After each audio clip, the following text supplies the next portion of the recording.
यहाँ पे हम पेशेंट को बता देते हैं कि आपके बच्चे की मूवमेंट बहुत इंपॉर्टेंट है। जहाँ कहीं बच्चे की मूवमेंट ख़राब होगी,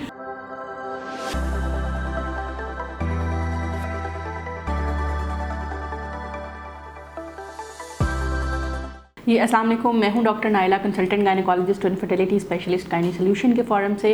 मैं वक्तन फ़वक्तन आपकी जो इन्फॉर्मेशन, एजुकेशन, अवेयरनेस के लिए वीडियोस बनाती हूं। तो पहले हमने एक वीडियो बनाई थी जिसमें ये था कि आप फर्स्ट मंथ से लेके 5th मंथ तक जब डॉक्टर के पास जाते हैं तो वो डॉक्टर उसमें क्या इंपॉर्टेंट चीज़ें हैं जो आपकी प्रेगनेंसी और आपके अंदर मॉनिटर कर रही होती हैं।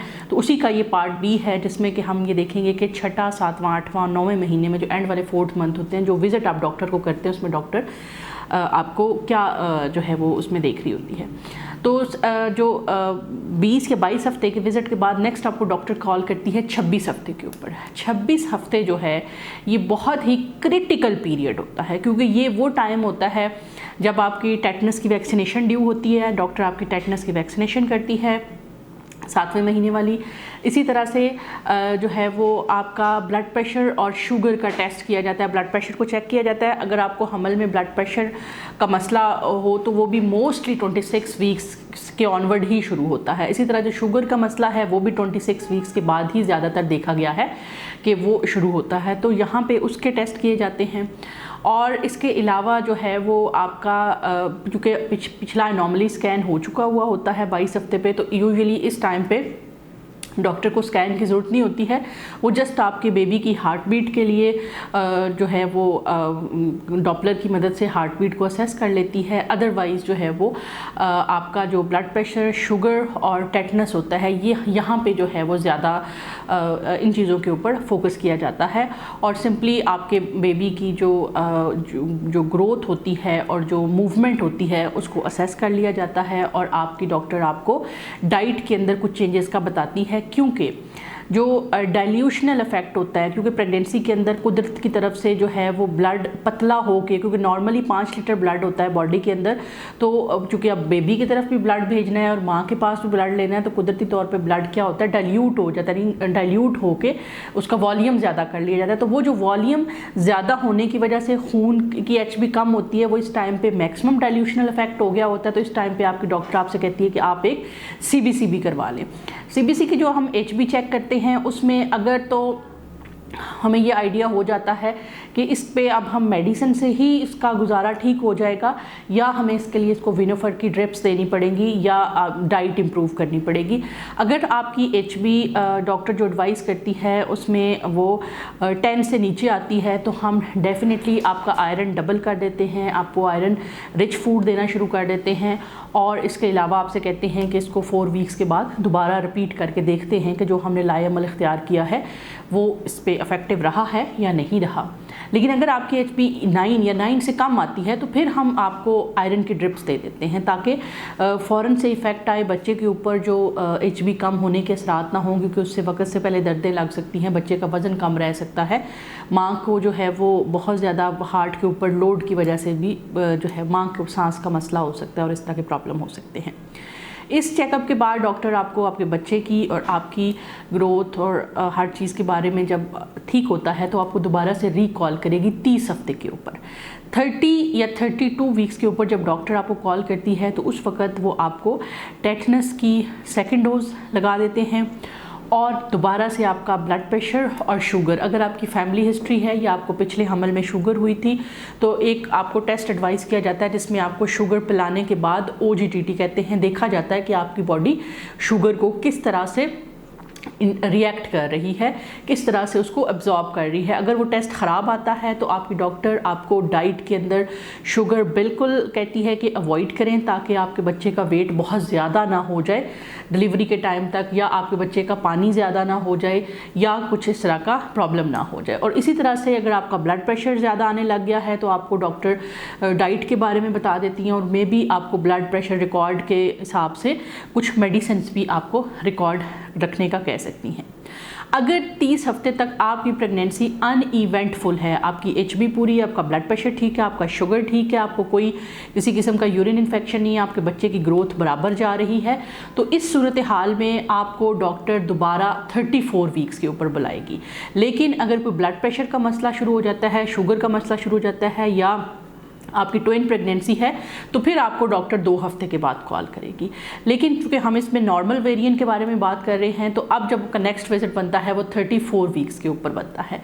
34 वीक्स के ऊपर जो है वो एक दफ़ा हमने पहले 26 वीक्स पे कराया था CBC, अब एक 34 वीक के ऊपर CBC भी रिपीट करते हैं और यूरिन का टेस्ट भी रिपीट करते हैं, क्योंकि बच्चे का वज़न बढ़ रहा है, मसाने के ऊपर प्रेशर है, वो पूरी तरह खाली नहीं हो रहा, तो इसमें जो यूरिन के अंदर इन्फेक्शन होने का काफ़ी ज़्यादा चांस होता है। यहाँ पे एक ग्रोथ स्कैन हम आइडियली करवा लेते हैं और उसमें भी हम कोशिश करते हैं कि जो ज़रा हाई रिस्क पेशेंट है उनके अंदर डॉपलर स्कैन करा लेते हैं। अब डॉपलर स्कैन हमें क्या बताता है कि जो बच्चे की तरफ खून का बहाव है वो कैसा है, क्या वो बराबर जा रहा है या कम तो नहीं है। तो इस सूरत हाल में हमें आगे जो है वो मदद मिल सकती है। इसी अल्ट्रासाउंड के अंदर हमें कॉर्ड अराउंड नेक का भी पता लग जाता है और बाकी जो प्रॉब्लम्स हैं। यहाँ पे बहुत सारे डॉक्टर्स ये कहते हैं कि आपके अंदर अगर कोई रिस्क फैक्टर है, जैसे जिसमें कि आपको वक्त से पहले दर्दें लग सकती हैं, आपकी पहली जो प्रेगनेंसी थी वो वक्त से पहले हुई, पहले आपके मिसकैरेजेस हुए हैं, या आपकी फाइब्रॉयड है, या बच्चे का साइज़ बहुत बड़ा है, या कोई भी रिस्क फैक्टर है जिसमें आपको वक्त से पहले दर्दें लग सकती हैं, तो यहाँ पर डॉक्टर आपको बच्चे के लंग्स को मैच्योर करने का एक इंजेक्शन होता है जिसको हम डेक्सा कवर कहते हैं, डेक्सामेथासोन का कवर होता है, वो आपको 12 घंटे के वक्फे के साथ लगा देती हैं। इसका लगा देना बेहतर होता है क्योंकि अगर खुदा न खास्ता वक्त से पहले पेन्स हो जाएं तो बच्चे की कम से कम लंग्स की वजह से जो है, या लंग्स की प्रॉब्लम की वजह से नर्सरी में जाने के इम्कानात काफ़ी हद तक कम हो जाते हैं। अगर बच्चा नर्सरी में जाता भी है तो उसको कोई आगे रेस्पिरेटरी डिस्ट्रेस या सांस की नाली का मसला या न्यूमोनिया, ये चीज़ें जो है वो कंपैरेटिवली कम हो जाती हैं।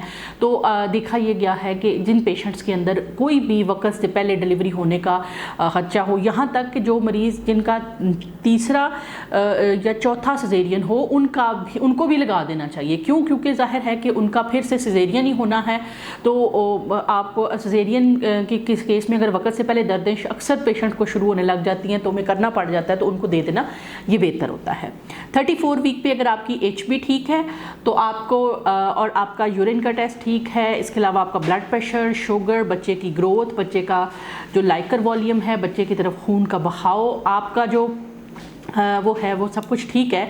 यहाँ पे क्या होता है कि मोस्टली वेट की वजह से माँ को इफ़ेक्ट्स आने लग जाते हैं कि बहुत ज़्यादा, एक तो जिस्म में सूजन आ सकती है, इसके अलावा जो है वो बहुत ज़्यादा खुराक की नाली के मसाइल के जलन होना, खुराक का हज़म ना होना, बार बार खट्टे डकार आना, और इसके अलावा जो है वो बैक एक का प्रॉब्लम हो सकता है। कुछ पेशेंट्स को वजाइनल इन्फेक्शन भी हो सकते हैं, तो वो भी हम पेशेंट से पूछ लेते हैं कि उन्हें कोई वजाइनल डिस्चार्ज या कुछ होता तो नहीं है। और यहाँ पे हम पेशेंट को बता देते हैं कि आपके बच्चे की मूवमेंट बहुत इंपॉर्टेंट है। जहाँ कहीं बच्चे की मूवमेंट ख़राब होगी, और डॉक्टर यूजुअली इस टाइम पे आपको एक अपना पर्सनल कॉन्टैक्ट नंबर या अपनी लेबर रूम का वो बता देते हैं कि खुदा न खास्ता आपको पर्सनल कोई प्रॉब्लम होता है तो आप यहाँ पे दोबारा से रिविज़िट करेंगी ताकि आपके बच्चे की हम रीअश्योरेंस कर सकें। इफ़ एवरीथिंग इज़ ओके, हर चीज़ बिल्कुल ठीक है, तो फिर आपको डॉक्टर आपको कॉल करेगी ऑलमोस्ट 3 वीक्स के बाद 37 वीक पे, जहाँ पे कि आपका पहला इंटरनल एग्जामिनेशन होगा और फिर से वो एक दफ़ा बच्चे का स्कैन करवा के उसका वेट वगैरह असेस करेगी। वो स्कैन मोस्टली गायनेकोलॉजिस्ट खुद ही कर लेती हैं, लेकिन बाज़ लोग रेडियोलॉजिस्ट से प्रेफर करते हैं। उसमें भी दोबारा वही चीज़ें देख जाती हैं, बच्चे का लाइकर वॉल्यूम देखा जाता है, पानी देखा जाता है, उसके गेट ठीक है, बच्चे का वज़न कितना है, बच्चे के गर्दन के गेट कोई नाड़ू तो नहीं है, उसको देखा जाता है, और इसके अलावा देखा जाता है कि बच्चे की ग्रॉस मूवमेंट ठीक है, और जो है वो फिज़िकली एग्जामिन करती है डॉक्टर आपको कि बच्चे का हेड पेल्विस के अंदर एंटर हो गया है या नहीं हुआ। और अगर पेल्विस के अंदर अच्छा हेड एंटर हो गया तो इंटरनल एग्जामिनेशन करके देख लेती है कि आपको यूट्रस का मुंह ओपन है, खुद ब खुद हो जाएगा, या हमें जो है वो उसके लिए आपको कुछ वॉक वगैरह का एडवाइस करेंगी, और इस तरह से। और सेम ब्लड प्रेशर और शुगर तो चेक होगा ही। इसके बाद डॉक्टर आपको नेक्स्ट, अगर आपका सी सेक्शन है, पहले आपके सी सेक्शन हुए हैं तो वो एक आपको सिजेरियन की डेट दे देगी कि इस डेट के ऊपर हम आपका सी सेक्शन करेंगे। लेकिन अगर आप नॉर्मल डिलीवरी की कैंडिडेट हैं, आपका फर्स्ट बेबी है, तो फिर वो आपको दोबारा से रिकॉल करती है 38 या 39 वीक के ऊपर। अगर आपका बहुत लो रिस्क केस है तो फिर वो मूवमेंट ठीक है, सब कुछ ठीक है, बच्चे का पानी ठीक है, तो फिर वो यूजुअली 2 हफ्तों के बाद 39 वीक पे कॉल करते हैं। और अदरवाइज़ जो हैं वो आपको ऑलमोस्ट 38 वीक पे, अगर आप हाई रिस्क हैं, आपको ब्लड प्रेशर का मसला है, शुगर का मसला है, या कोई भी इस तरह का प्रॉब्लम है, तो वो आपको 1 हफ्ते के बाद कॉल करेगी, दोबारा से आपको रीअसेस करेगी। और जिनका मोस्टली सी सेक्शन होता है वो हम 38 प्लस कुछ वीक्स के ऊपर, इलेक्टिव सी सेक्शन, पहले 2 सी सेक्शन हुए हुए हैं, बच्चा आड़ा है या कुछ इस तरह से है, तो वो हम उनको डेट दे देते हैं। और मीनवाइल अगर कोई प्रॉब्लम होता है तो वो इमरजेंसी विजिट कर सकते हैं। इसके बाद जब 38 वीक्स, जब आपके 39 वीक पे आप आती हैं और आपका फिर से एक इंटरनल एग्जामिनेशन किया जाता है, इस पे जो अच्छे गायनोकोलॉजिस्ट हैं वो मेम्ब्रेन स्वीप करते हैं और देखते हैं कि बच्चे का वेट कितना है। अगर तो आपके बच्चे का वेट ज़्यादा है, यानी 3.3 3.5 kg तक है, तो फिर वो आपको एडवाइस देते हैं कि अब आप आर्टिफिशियल पेन्स की तरफ चले जाएं। उसके ऊपर लेबर पेन्स को जो है वो आर्टिफिशियली भी शुरू करने पे आपको सलाह दे सकते हैं। लेकिन अगर आपके बच्चे का वेट ठीक है और आपकी ऐसा लग रहा है कि आपको खुद बहुत पेन हो जाएंगे, स्टार्ट हो जाएंगी, तो फिर हम 40 वीक्स तक भी वेट कर सकते हैं। लेकिन अगर आपको इंटरनल एग्जामिनेशन से लग रहा है कि ऑस बिल्कुल क्लोज है और अभी लेबर पेन के कोई चांसेस नहीं है, तो फिर हम वेट करवा लेते हैं। लेकिन अगर आपको लग रहा है कि ये जो है वो बच्चे के साइज़ के अंदर कोई ऐसा प्रॉब्लम है, या बच्चे की मूवमेंट ख़राब है, या बच्चे का पानी कम हो गया, या माँ का ब्लड प्रेशर के अंदर कोई प्रॉब्लम है, कोई शुगर का मसला है, तो फिर 39 वीक्स के ऊपर लेबर पेन इंड्यूस करना, induction of labour pain bit safer होती है। लेकिन ये जो ट्रेंड बना हुआ है 37 वीक पे या 38 वीक पे लेबर पेन इंड्यूस करना, ये बिल्कुल गलत है, क्योंकि इसमें इंडक्शन फेल हो जाती है। 39 वीक के बाद जो अगर हम मेडिसिन देते हैं लेबर पेन की, तो मोस्टली वो देखा गया है कि वो सक्सेसफुल होती है। 37-38 वीक में किस सूरत में करना चाहिए? अगर कोई इमरजेंसी कंडीशन है, माँ का ब्लड प्रेशर शूट कर रहा है, शुगर शूट कर रही है, बच्चे की मूवमेंट कम है, बच्चे का पानी कम है, या फिर जो है वो आपको मतलब कि कोई और ऐसी बीमारी है जिसका हमें लग रहा है कि ये, जैसे फॉर एग्जांपल एक बीमारी होती है जिसमें हार्ट का साइज़ फीमेल की का बढ़ना शुरू हो जाता है, या आपको कोई गुर्दों का मसला है या कुछ इस तरह से, तो फिर माँ की को मद्देनज़र रखते हुए हम उस 37 वीक पे आपको पेन्स इंड्यूस करवा सकते हैं। लेकिन वो भी सिर्फ स्पेशल केसेस के अंदर। ऐसे नहीं होगा कि हर बंदा को हम 37 वीक पे डिलीवर करने लग जाएँ। 37 वीक के ऊपर रेस्पिरेटरी डिस्ट्रेस सिंड्रोम के चांसेस सिर्फ 5% है, लेकिन खुदा ना खास्ता अगर आपके बच्चे के साथ वो हो जाता है तो आपके लिए वो 100% है। आप नहीं ये कह सकते कि जी मेरे वो तो 5% था। तो ये बेसिकली हमारा तरीकाकार होता है कि हम पेशेंट को एक्सप्लेन करें। पेशेंट उस वक्त उसकी बस हुई होती है और वो कहता है कि बस मुझे आज ही मेरा कुछ करें, लेकिन जब हम उसे थोड़ा हौसला देते हैं, समझाते हैं, तो वो यूजुअली हमारे साथ कोप अप करता है। उम्मीद है कि आपको इसके अंदर से कुछ ना कुछ नॉलेज, अवेयरनेस मिली होगी। तो नेक्स्ट आप किसी टॉपिक पे वीडियो बनाना चाहते हैं, आप चाहते हैं मैं बात करूं, तो मुझे ज़रूर बताइएगा। ये वीडियोस मैं आपकी स्पेशल इन्फॉर्मेशन, एजुकेशन, अवेयरनेस के लिए लेके आती हूँ। इसको शेयर करें अपने सोशल मीडिया प्लेटफॉर्म पे, ताकि मैक्सिमम लोगों तक ये बात पहुँचे, क्योंकि हर बंदा डॉक्टर के पास नहीं जा सकता, या तो कम से कम उनको पता हो कि ये मेरे साथ हो क्या रहा है। बाज़ जो लोग डॉक्टर के पास जाते हैं उनको भी नहीं पता होता कि ये मेरे साथ हो क्या रहा है। तो इससे क्या होगा कि आप एटलीस्ट जब डॉक्टर के पास अपना नेक्स्ट विजिट पकड़ेंगे तो आपको आइडिया होगा कि इस टाइम पे मेरा क्या क्या होना चाहिए, इस टाइम पे मेरा क्या क्या होना चाहिए। तो इंशाल्लाह मिलते हैं नेक्स्ट वीडियो में, तब तक के लिए अल्लाह हाफ़िज़।